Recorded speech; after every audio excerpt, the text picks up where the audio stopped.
You remember exactly how it happened. The words that were said, the way the room felt, the expression on someone's face. You're certain of it. But what if certainty has nothing to do with accuracy?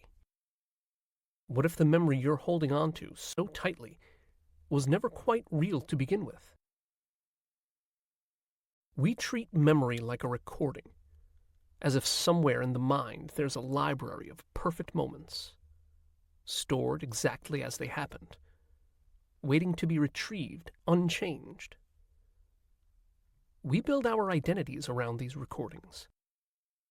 Our sense of who we are, our understanding of relationships, our interpretation of events that shaped us.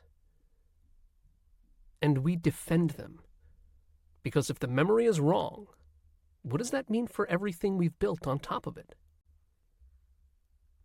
Here's what neuroscience has discovered. Memory is not a recording.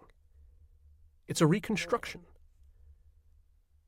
Every time you remember something, your brain is not playing back a file. It's rebuilding the experience from fragments, filling in gaps, borrowing details from other memories, influenced by your current mood, your beliefs, and your expectations. The memory you retrieve today is not identical to the memory you retrieved a year ago. It has been quietly altered each time you visited it. This process has a name: reconsolidation. When a memory is recalled, it becomes temporarily unstable, open to change. New information can enter, emotions can reshape it, and when it's stored again, it's stored slightly differently than before. Psychologist Elizabeth Loftus spent decades demonstrating this. In her research, people could be led to remember events that never happened, in vivid, confident detail. Not because they were lying, but because the mind is remarkably willing to complete an incomplete picture. Before this feels unsettling, consider something. This is not a malfunction.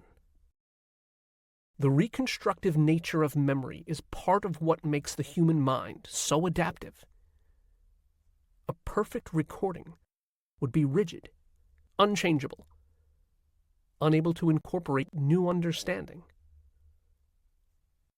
The fact that memory shifts means that you are capable of growth, of reinterpretation, of seeing the past differently as you become someone different.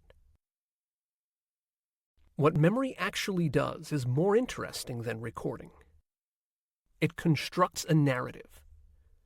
It takes the raw material of experience and shapes it into something the mind can use. Something that makes sense. Something that fits the story you are telling yourself about who you are. This is why two people can experience the same event and remember it completely differently. Neither is necessarily lying. Both are remembering through the lens of who they are. Think about a disagreement you've had with someone you care about. You remember it one way. They remember it another. And both of you are certain. It's easy to conclude that one person must be wrong. But the more uncomfortable truth is that you may both be right about what you experienced. Because you weren't just recording the same event. You were each constructing a different meaning from the same raw material. And this extends beyond conflict. The version of yourself you carry in memory is also a construction. The child you were, the mistakes you've made, the moments you're most ashamed of or most proud of.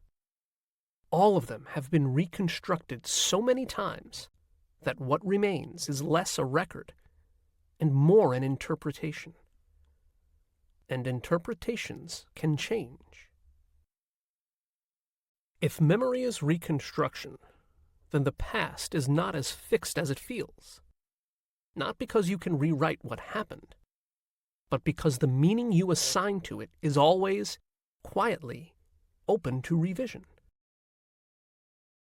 The story you tell yourself about a difficult chapter can shift, not by changing the facts, but by changing the lens. That's not self-deception. That's how the mind heals. Your memory is not a perfect record of who you were. It's a living document, shaped by who you are becoming. The past you carry is not a sentence. It's a draft.